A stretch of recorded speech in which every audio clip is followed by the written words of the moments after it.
Start. Mr.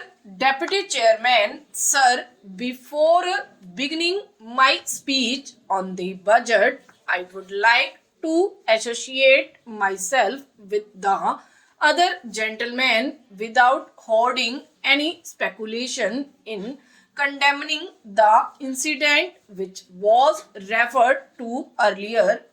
Everybody here, I am sure, will join with me that political violence is not the thing to be thought of, and it is a very condemnable one, and I associate myself with the views expressed by my other friends on both sides of the house so far as the budget is concerned. As the economic survey has indicated, the year 1994-95 was a year of unprecedented economic strains in the history of independent India.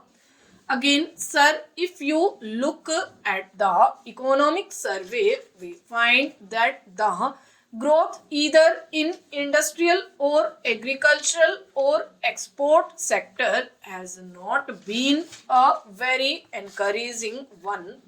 Sir, the Honorable Finance Minister, while trying to frame the budget, had to consider the economic crisis faced by the country and had to grapple with many conflicts in framing the budget.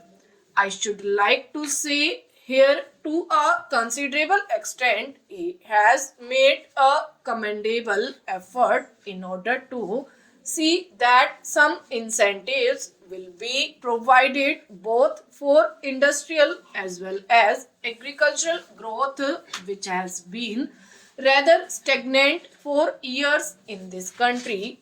Sir, the problems of inflation, economic stagnation, and mounting unemployment, and almost a halt in the industrial and agricultural growth have been facing the country for the last several years, and these have to be broken. But I wonder whether the proper way to tackle these serious problems is to follow the same old path of increasing indirect taxation and budgetary deficit.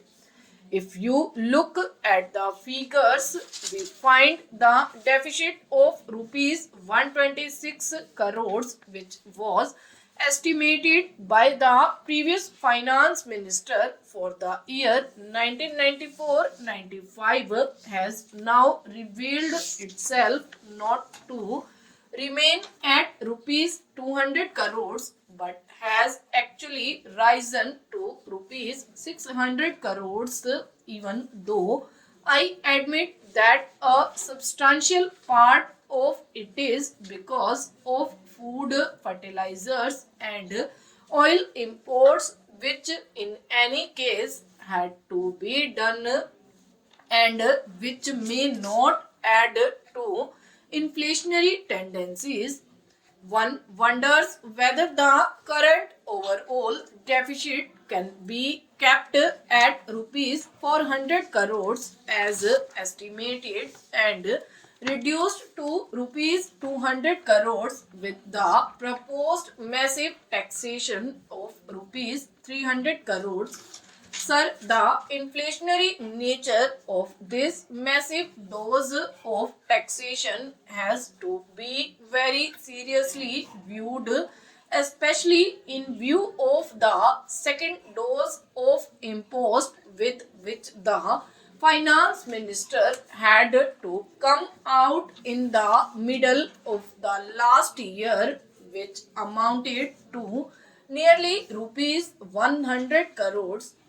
Again, the impost of the previous finance minister for resource raising on top of the previous one, which gathered nearly rupees 800 crores to rupees 1000 crores by way of central taxes, railway taxes, posts and telegraphs levies, and also taking into consideration the many deficit budgets of the different states, I am sure will result in back-breaking burden for the people.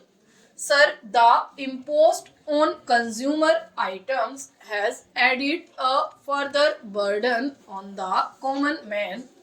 The only justification which I can see for the additional taxation will be found in the hope of raising the plan outlay by about 23% to rupees 6,000 crores, and it is a welcome feature, particularly so when the outlay is substantially for agricultural and energy resources, and I commend the effort of the Honorable Finance Minister.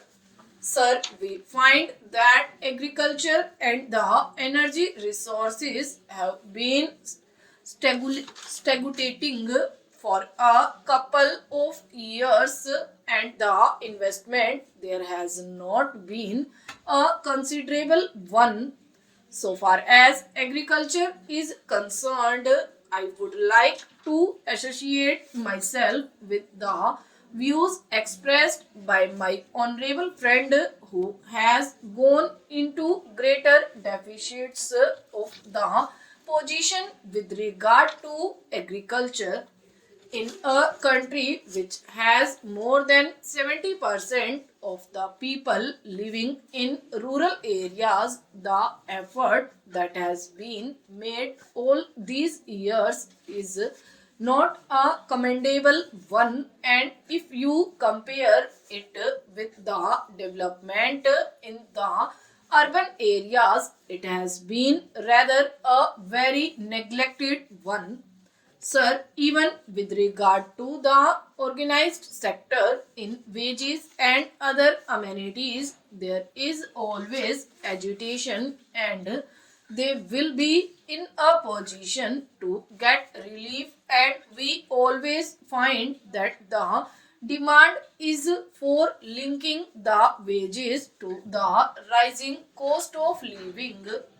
But what happens in the case of the agriculturist? As a man living in a rural area, he has no hope, whatever be the rising cost of living.